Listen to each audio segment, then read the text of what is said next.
Star Trek Online announces the release date for the Awakening expansion, tons of class adjustments happening in Final Fantasy XIV, Skyforge shows off its fiery new expansion, and it looks like Portal Knights is growing up to become a full-fledged MMO.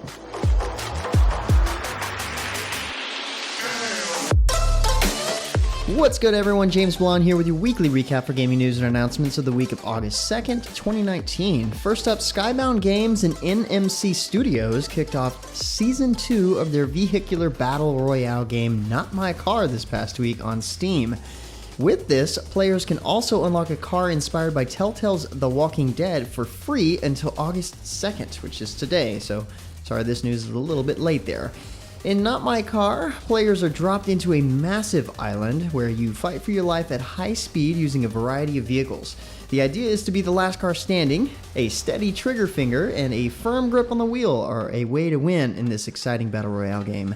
Notmycar originally launched on Steam Early Access in April 2019, and since then, NMC Studios' team has welcomed the feedback of thousands of drivers in preparation for Season 2, which introduces numerous technical improvements and content upgrades, including new car classes, 2 new vehicles, new personalization options, faster matchmaking, and bigger matches.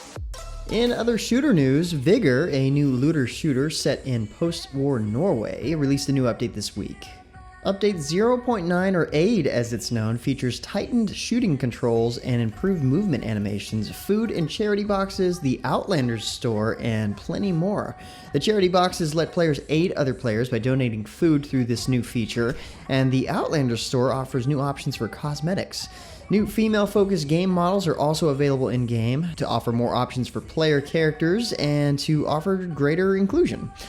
Vigor is not available yet, but it is in game preview on Xbox Live as an exclusive title, although the free-to-play release is expected to arrive this summer. In another bit of update news, the latest update for Final Fantasy XIV, patch 5.05 is here, and with it comes Eden's Gate, Savage. Perhaps the biggest change in this update was the class adjustments, with quite a few classes seeing improvements. Astrologians, Scholars, Red Mages, Arcanist Summoner, Samurai, and Pugilists, Monks saw major changes. Mechanist and Ninja saw minor adjustments. On the note of healers, healing outside of battle no longer builds the limit gauge.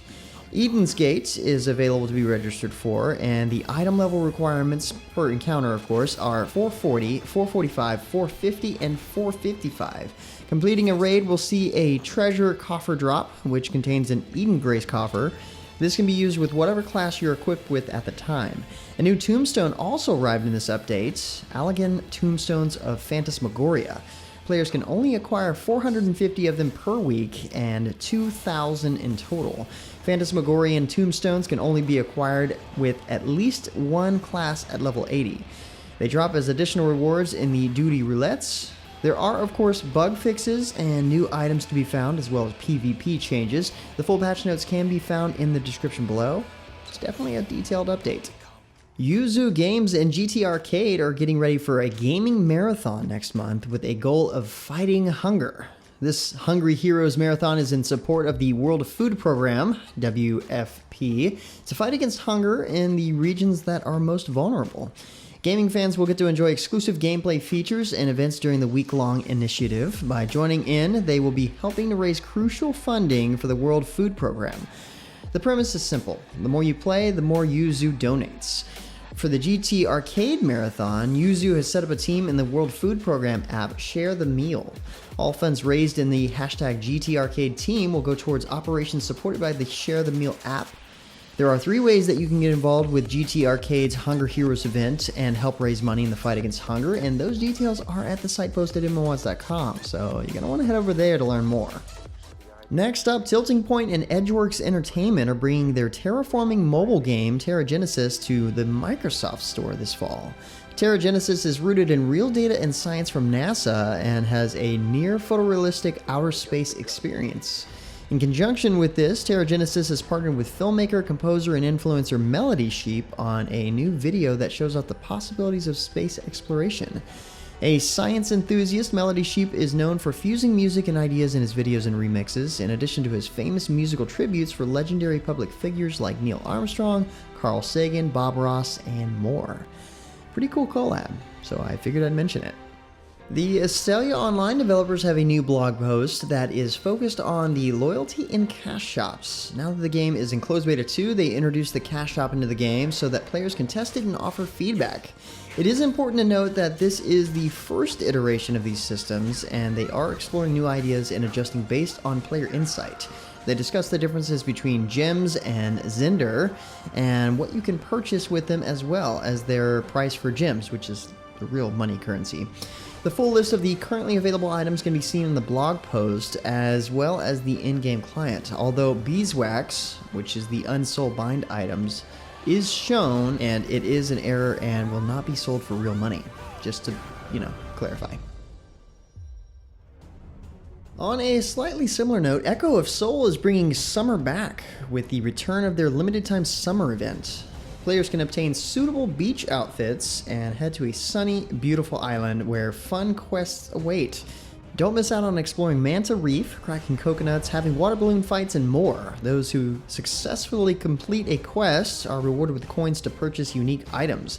There's plenty of beach-themed gear and accessories to purchase from vendors. This event kicks off in the Live.43 update. Portal Knights is branching out into an MMO. This original IP from 505 Games announced this past week that they have plans to team up with the DOE Network, who will publish the project in China, with 505 Games handling other regions. This announcement comes hot on the heels of the news that the Chinese localized version of Portal Knights sold over 1 million copies in Greater China. The upcoming MMO will share features with the premium Portal Knights game, with sandbox construction and role-playing elements, while also centralizing more traditional MMO mechanics. Portal Knights MMO will also feature a freemium monetization strategy. A demo of the game will be shown to players for the first time at ChinaJoy in Shanghai from August 2nd through the 5th, so keep an eye out for more details at MMOHuts.com. In other news, Star Trek Online's next update, Awakening, will take captains back to the 25th century. September 10th is the release date for PC, with a console release to be announced at a later date. Following the conclusion of Age of Discovery, captains will return to the 25th century and their original timeline. We head to the year 2410, where a mission begins to recover stolen mycelial technology from Jaula and the Klingons. Captains can also access Awakening to participate in a series of patrols to repair time rifts, as well as a brand new task force operation and special mycelial event. This event will give players a new T6 Alachi ship for completing missions. During Age of Discovery, players witnessed Jaula and her Klingon forces stealing mycelial technology, which pulled them forward to the year 2410. Captains must now follow this ruthless Klingon matriarch back to the 25th century to ensure she doesn't corrupt the entire mycelial network in pursuit of her own dangerous agenda. Sounds like a big mess that needs to get straightened out. In other MMO news, My Games announced this past week that a Fiery Edition is coming to Skyforge in the way of the upcoming Ignition expansion. This update will add new content and lore exploring the banishment and eventual return of Elder God Kerr. The all-powerful mage of his Cult of Flame are going to rebuild their cruel empire, but we can't let that happen. This expansion also introduces a new class, the Fire Starter. This is the first fire-based class to come to Skyforge, and this expansion arrives on PS4, PC, and Xbox One this September. Descendants of Kerr's fire-worshipping followers, Fire Starters are ranged damage dealers with an uncanny control over fire magic.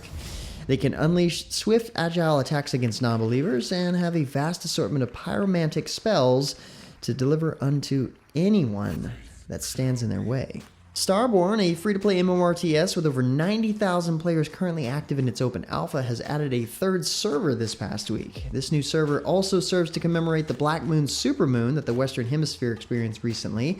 Starborne is a game where you build an empire alongside thousands of other players, waging war to control your piece of the galaxy. Each game is played over an 8-week period across a single seamless map where alliances are forged and wars are waged to see who can gain control of the most space. The video you see playing here is literally called What Makes Starborne the Greatest Game You've Ever Heard Of, so I'm going to let it do all the explaining. Check it out from the site post at MMOHuts.com. Next up, Spacelords is a new update to coincide with reaching their 5th roadmap milestone, the Master of Puppets update.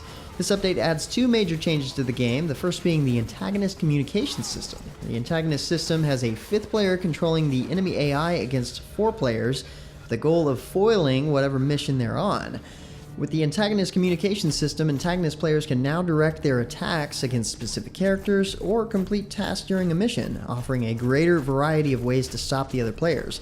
The other addition to the game is the Aleph Natural Deposits. Aleph is a powerful energy source only found on the Broken Planet, where all of these factions fight for control. Players can now find the Aleph Natural Deposits around the various mission maps. Securing these is a vital objective and adds a new tactical layer to the game. Next up, during the Teppen Asian Japan premiere event happening on August 8th in Tokyo, Gung Ho Online Entertainment will reveal new hero and card additions to the game. This event will also reveal a new esports initiative for Teppen. This will add a new hero to the already impressive list of legendary Capcom characters, as well as their 3 unique hero arts. Along with Teppen's latest hero, players can expect new cards to expand the existing library, all of which will reflect even more of Capcom's beloved franchises. With these inclusions, Gung Ho Online and Capcom will also introduce a wealth of gameplay balances and updates, setting the stage for Teppen's next phase. Gung Ho Online will also announce Teppen's plans to enter the esports scene with their first world tournament. Several fighting game legends will take part in this event, from Diago the Beast Umehara, Justin Wong, and Jamie Takedo Taniguchi in a series of exhibition matches. Viewers who watch the stream will also have a chance to win a free Teppen t-shirt, so you might not want to miss out on that. And finally, for the last bit of news, time has been twisted in Fortnite during Season 10, which introduces a host of new things to see and items to unlock. Locations thought to be gone forever are back, but aren't the same as their original incarnations. Whether you're nostalgic for the past or excited for the future, there's something for you in Fortnite's newest season update. Purchasing the new Battle Pass unlocks the X-Lord and Catalyst outfits immediately. Season 10 will also add new ways to experience Fortnite creative, with new player-created LTMs such as Junkyard Juke and Sky Station Showdown. Save the World will also see a limited-time event, with beloved Fortnite Save the World characters making a treacherous journey to the radio station so they can broadcast their Song of the Summer. However, the storm is deadly, so don't stray too far from the hover truck. The Locker also makes its way to Save the World. To start off the season, the Locker will exclude emotes, music packs, and loading screens. And that's about it for all the major news and announcements for this week. For more information on the news topics, check the links in the description below. Feel free to discuss the news or even more news in the comments below. And don't forget to like, subscribe, hit that little bell icon to get notifications, and share this video. But until next time, guys, that's going to be it for me. I'm James Blonde. See you out there, gamers.